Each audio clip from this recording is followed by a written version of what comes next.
Welcome to lecture 3. We're going to talk in this lecture about inverses, powers and orders in a group. So at the top there is a lemma which we proved in our very first lecture on group theory. And the lecture was to do with the inverses axiom for groups. So the inverses axiom says that if you have a group G star and an element little g of that group, then there exists an element H such that G star H and H star G are both equal to the identity in that group. What the lemma did was show that actually there is one and only one element H satisfying that property. So we have a name for that particular element. We call that the inverse of G.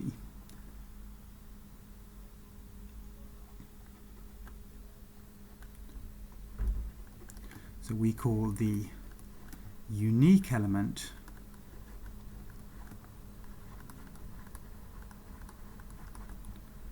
H in G such that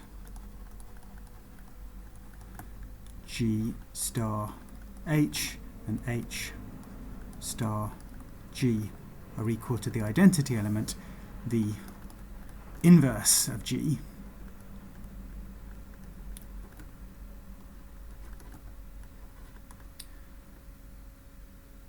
And we also have some notation for it.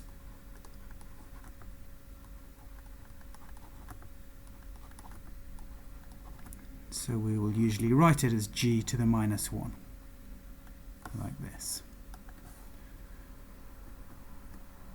Okay.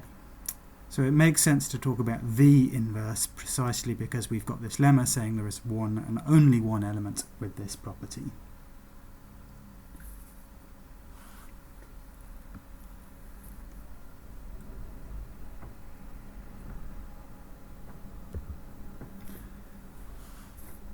Okay, now that we have some definition of an inverse of a group element, we're ready to define the powers of a group element. And if you'll recall, when we studied permutations, we actually made a very similar definition, in fact, an identical definition for powers of a permutation.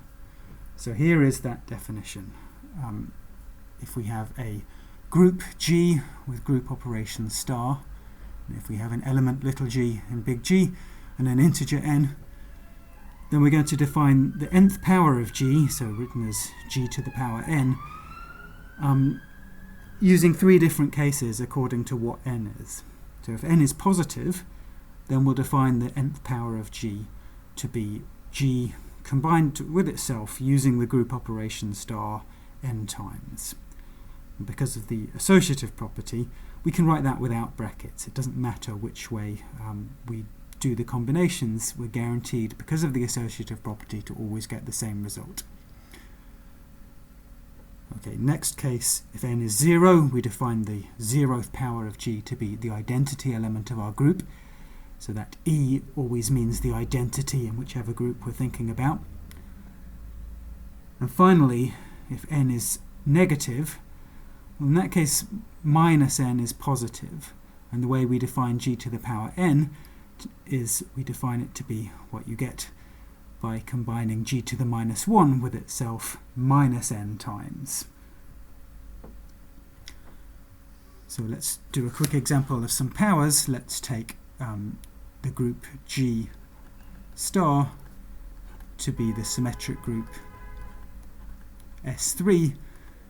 And remember, the group operation there is composition of functions, and we'll take little g to be the element 1, 2, 3. Okay, now if we then wanted G cubed, for example, well, what that means is you combine G with itself 3 times using the group operation. So that's 1, 2, 3 combined with 1, 2, 3 combined with 1, 2, 3.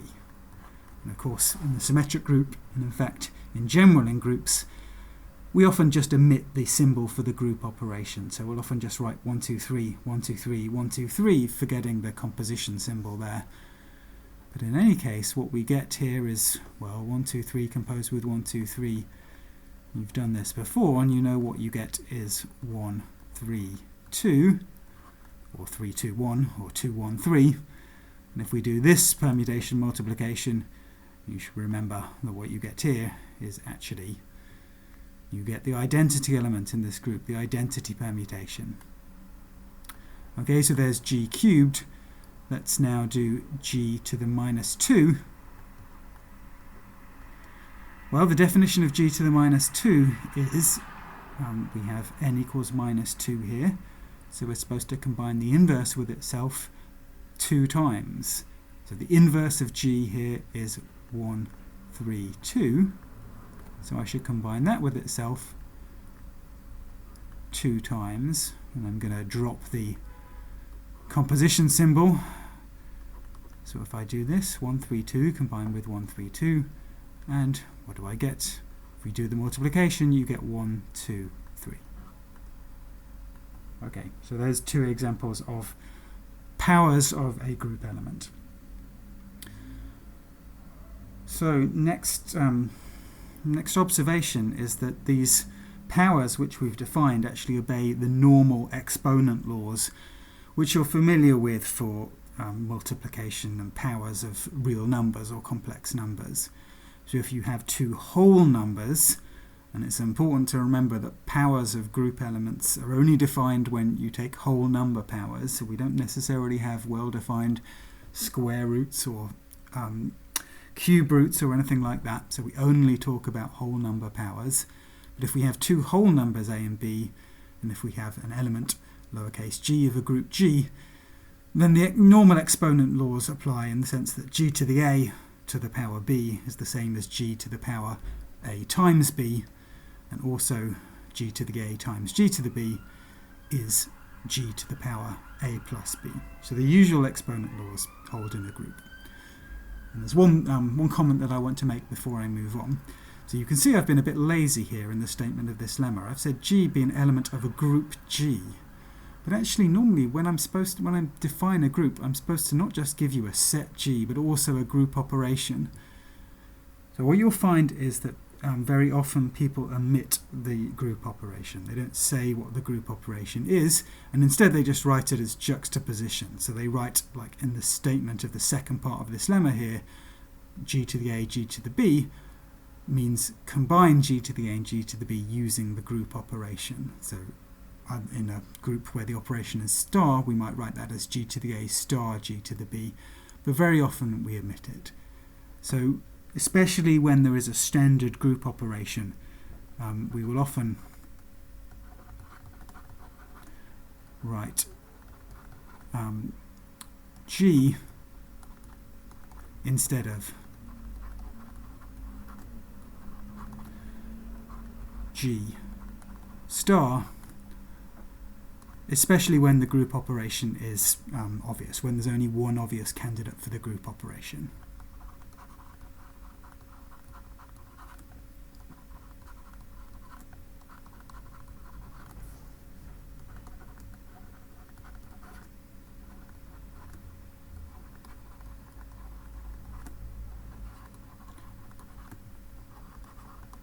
So for example, people will often write the symmetric group Sn when, strictly speaking, they ought to say Sn together with the group operation composition of functions. Okay. So now we know what powers of a group element are. We're going to use this to make a definition which is of the order of a group element. So here's our definition. If we take a group G star and an element little g and big G, then the order of little g is defined to be the smallest strictly positive whole number such that G to that power is the identity. On the other hand, there's no guarantee that in an arbitrary group such an M will exist, and if no such n exists, then we say G has infinite order. So there's some standard notation for the order of an element of a group, and that is little o of G. So little o of G, like this, means the order of G. So you'll recall that we've actually already made this definition for permutations, and now we're just extending it to arbitrary groups. So let's look at some examples of orders of elements in groups.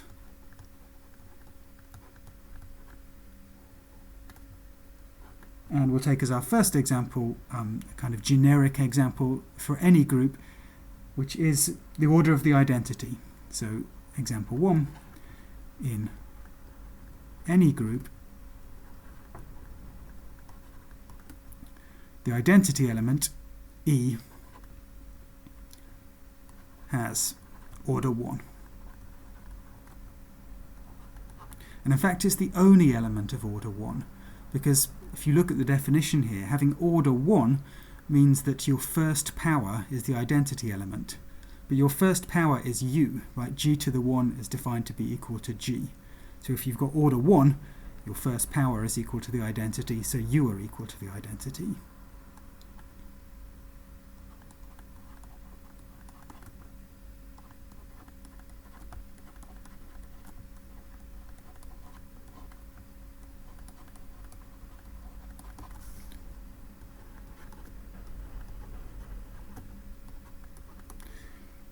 Alright, next example is one which we've done before, so I'm just going to write it down. When we discussed permutations, we showed that the order of an M cycle in Sn was M. So in Sn, and here I'm being lazy, when I write down the name of this group, I should give you the group and the group operation, but there's only ever one group operation on the symmetric group, which is composition of functions.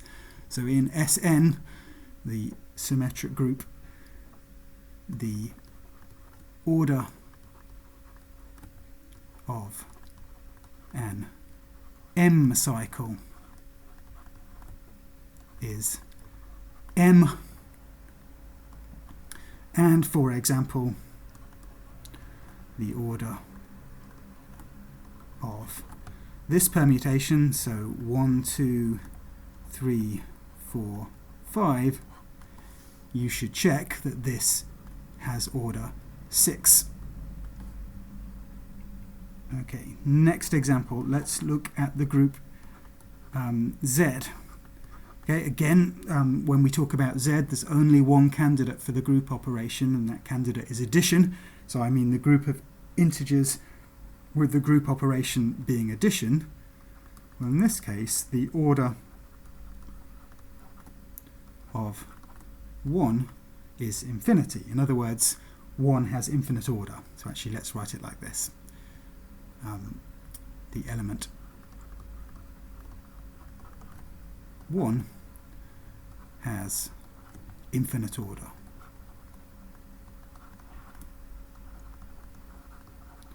So if we just think why that is, well, we have to be a little bit careful, because the way we defined the order of an element, the way we defined powers of an element, we did it in a way which used this kind of multiplicative notation, as if the group operation was some kind of multiplication.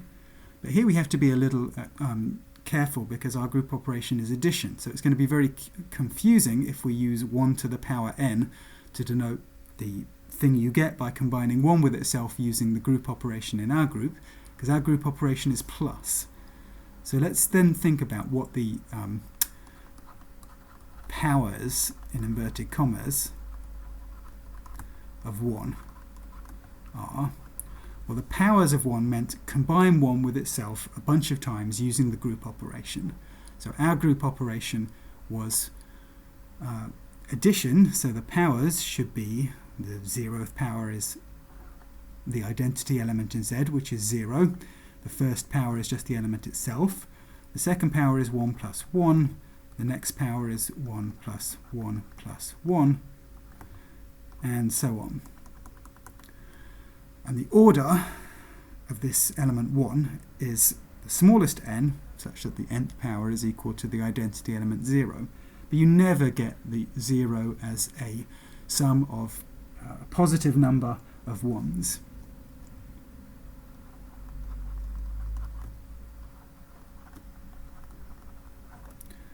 So the fact that you can keep combining one with itself as many times as you like and you never get the identity element means that this element has infinite order. And of course, in fact, every element of Z except for the identity 0 will have infinite order. Okay, next example. Let's look inside a group Z5 under addition. Okay, so Z5, you'll remember, is the group of equivalence classes of integers under the equivalence relation of congruence modulo 5. So there are 5 different elements, the equivalence class of 0, the class of 1, class of 2, class of 3, class of 4, class of 5. So in this group, what is the order of, well, let's start off with the equivalence class of 1. So if I want to know the order, what I have to do is keep computing the positive powers and look what is the first time that I get back to the identity element. So the identity element here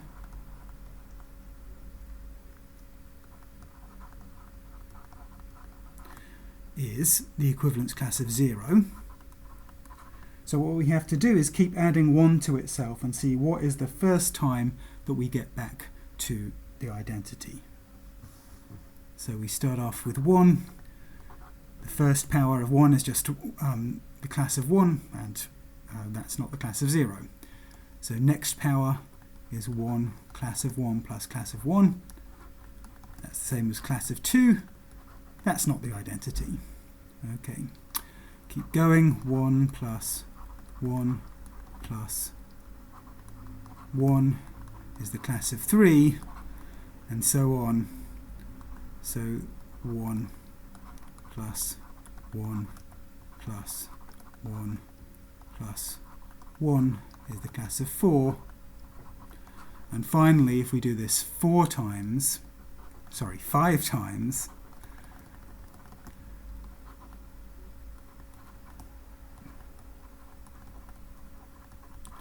then this time we really will get the class of 5, which is the class of 0. So that means the order, which we write like this, is 5.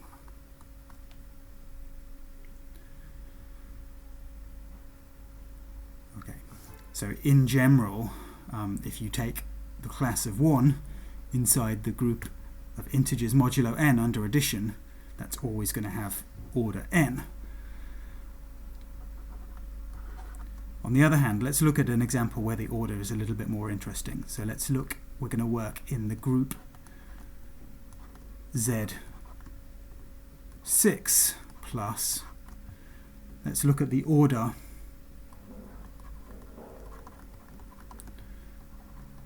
of the equivalence class of 3. So if we're to figure out the order, we just have to keep combining 3 with itself using the group operation, which is addition, and see what's the first time I get back to the identity element, which is the equivalence class of 0. So the class of 3 itself is not the class of 0, so that means it doesn't have order 1, it's not the identity element. So let's now combine it with itself twice using the group operation, 3 plus 3. Okay, that is 6, and that really is the identity element. So the order of the class of 3 is equal to 2, because 2 was the first power of this group element which got us to the identity. And similarly, you can check that the order in the group Z6 under addition of the class of 2 is equal to 3. Okay, let's move on and think of a useful, we're going to prove a useful lemma about elements which have a finite order. So we have a group G star, and we have an element little g in G, and we're going to suppose that this element has order n, and what we're going to do is we're going to show that actually in this case the first n powers, so starting at the 0th power and ending at the n minus first power, those first powers are all different. So here's the proof of this lemma. So if the lemma's false, then two of those things are equal to one another. So let's set up some notation for what would happen if two of those elements were equal. So let's suppose, for a contradiction, that we've got two of those powers, so g to the I and g to the j, where I was less than j, which were equal to one another.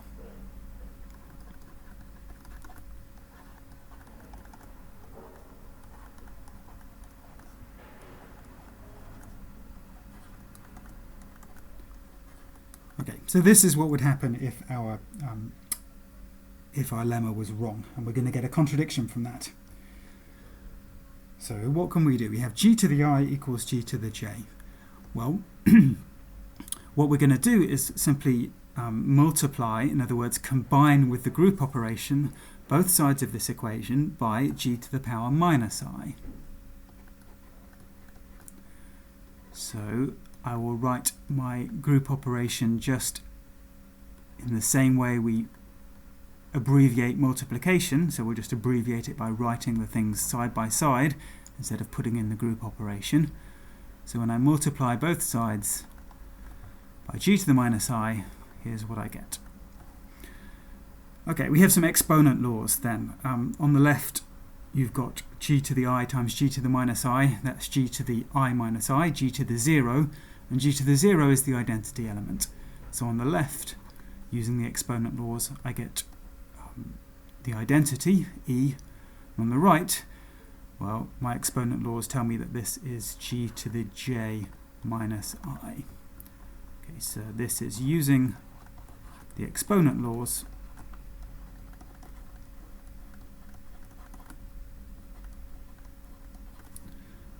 And the fact that g to the power 0 is defined to be the identity. Okay, but now we've got our contradiction straight away. G to the j minus I is equal to the identity, but j minus I, well, that's bigger than 0 and it's less than n.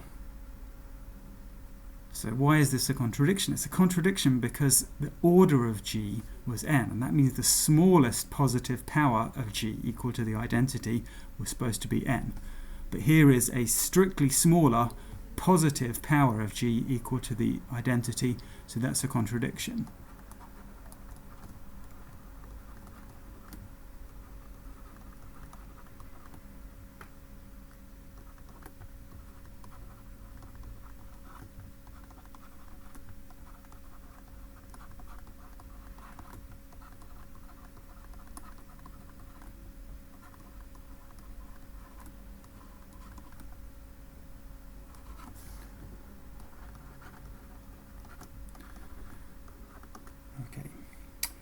Well, why is this useful? Why is this lemma useful?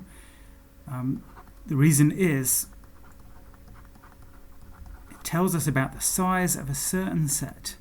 So let's look at the following set. So if we have an element G in a group, big G, and this has order n, the set, which I'm about to write down, so the set of all powers of G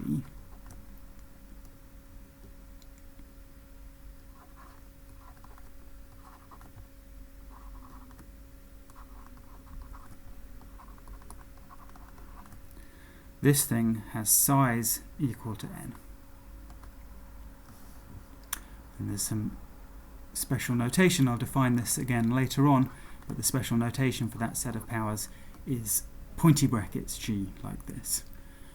And the reason is that all of the positive powers start repeating themselves from G onwards, and the negative powers are each equal to one of those elements, e.g. g squared up to g to the n minus 1.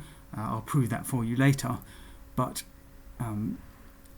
what the result gives us is this nice fact about the size of the set of all powers of G. It tells us that that set actually has only n different things in it. Okay, last slide is about the order of a group. So the word order gets used in two different ways in group theory. We talk about the order of an element, as we've just defined, but we also talk about the order of a group. And the order of a group is just the size of the set on which the group operation is defined. So if you have a group G star, then the order of that group is just the size of the set G, or the cardinality of G, however you want to describe it, the number of distinct elements inside the group G. So for example, if we take the size of the symmetric group, you should recall that this thing has size n factorial. If you take the size of the set of integers modulo n, there's only n, well in fact there's exactly n distinct congruence classes, equivalence classes, so this thing has size n. On the other hand, if we take something like Z, this group has size infinity. It's an infinite group. Okay, so that's the way in which we use the word order for group. The order of a group just means the size or the cardinality.